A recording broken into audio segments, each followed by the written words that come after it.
শৃংখলক লৈ বিশৃংখল ৰাজ্যৰ ৰাজনীতি সকলো বাদ দি ৰাইজ ব্যস্ত শৃংখলক লৈ শৃংখল বনাম অখিল গগৈ যুঁজৰ চূড়ান্ত পৰ্যায় শিৱসাগৰৰ নাগৰিক সভাই শৃংখল চলিহাক নাকি লগালে শৃংখল চলিহাৰ আত্মসন্মান থাকিলে বীৰ লাচিত সেনা ত্যাগ কৰিব লাগে বীৰ লাচিত সেনাৰ প্ৰশাসনিক সচিব শৃংখল চলিহা ডাঙৰীয়াক কালি তেওঁলোকৰ বীৰ লাচিত সেনাই এমাহৰ কাৰণে অব্যাহতি দিছে অমাহৰ কাৰণে তেওঁক জিৰণি দিছে কালি যেটো সেই প্ৰস্তাৱ আছিল কালি যেটো নিৰ্দেশ বীৰ লাচিত সেনাৰ এই বীৰ লাচিত সেনাৰ সেই নিৰ্দেশটোৰ কাৰণে মই বীৰ লাচিত সেনাক ধন্যবাদ আৰু কৃতজ্ঞতা জনাইছো আপোনালোক সকলোৱে জানে যে মই বীৰ লাচিত সেনালৈ এখন চিঠি দিছিলো তেখেতসকলৰ মুখ্য সচিব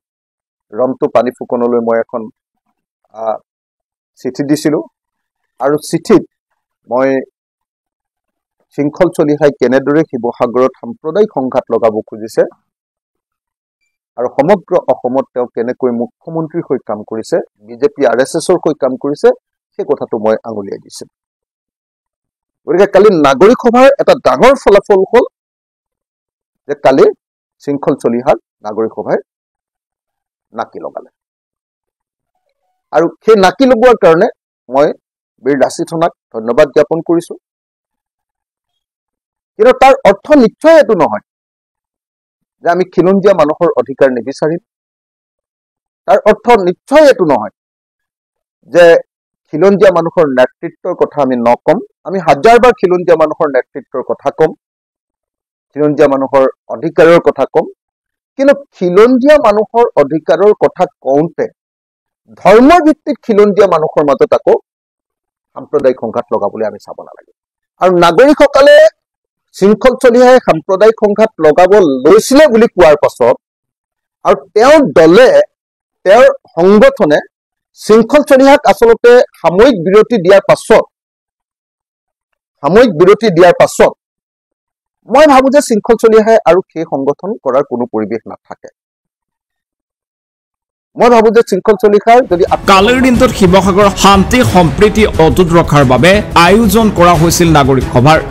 নাগৰিক সভাত উপস্থিত আছিল শৃংখল চলিহা পিছে আধাতে লাগিল অথন্তৰ নাগৰিক সভা আধাতে এৰি খঙত অগ্নিশৰ্মা শৃংখল চলিহা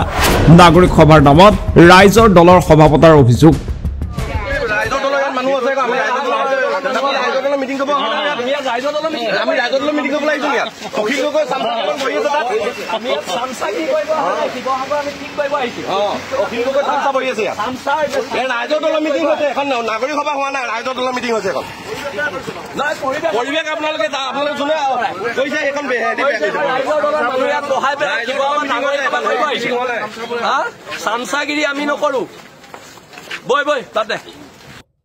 নাগৰিক সভা সদায় নিৰপেক্ষ হ'ব লাগে আমি বক্তৃতা দি আছো আমি কি ক'ব লাগে কম তাৰ পিছত যদি আমাৰ বক্তৃতাৰ পিছত নাগৰিক সভাই কয় যে এনেকুৱা মন্তব্য নহ'ব এটা চাওক ইয়াত নিৰ্দিষ্ট এটা ৰাজনৈতিক দলৰ মানুহ ইয়াত সৰহকৈ আছে ইয়াত এটা ৰাজনৈতিক দলৰ মানুহ বেছিকৈ আছে আৰু এখন এটা ৰাজনৈতিক মই সেইকাৰণে সভাৰ পৰা ওলাই আহিছোঁ কাৰণ এটা ৰাজনৈতিক দলৰ পৃষ্ঠপোষকতাত এখন সভা হৈছে শিৱসাগৰত প্ৰকৃত নাগৰিক সভা হোৱা নাই স্পষ্টকৈ ক'বলৈ নাই আপোনালোকে ভিতৰত চালে সভা ত্যাগ কৰিছে আৰু এটা কথা শুনক নাগৰিক সভা কি হ'ব নাগৰিক সভাত সকলোৱে মন্তব্য শুনিব লাগিব এখন ৰাজনৈতিক সভাহে হৈছে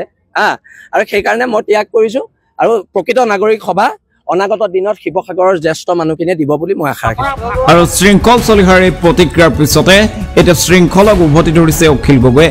শেহতীয়াকৈ শৃংখল চলিহাক সাময়িকভাৱে বীৰ লাচিত সেনাৰ পৰা দিয়া হৈছে অব্যাহতি এমাহ পৰ্যন্ত শৃংখল চলিহাই কোনো প্ৰচাৰ মাধ্যম বীৰ লাচিত সেনাৰ কোনো কাৰ্যসূচী সমান্তৰালভাৱে সামাজিক মাধ্যমো চলাব নোৱাৰিব বীৰ লাচিত সেনাৰ তৰফৰ পৰা এই নিৰ্দেশনা পত্ৰ জাৰি কৰা হৈছে এতিয়া শৃংখল চলিহাৰ বিৰুদ্ধে তাৰ মাজতে শৃংখলৰ স্পষ্ট মত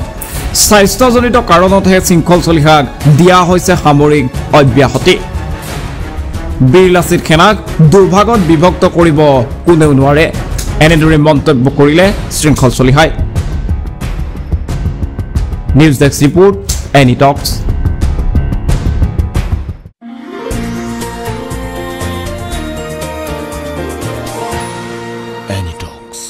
ভোটৰ বিপৰীতে ৰাইজৰ স্বাৰ্থত।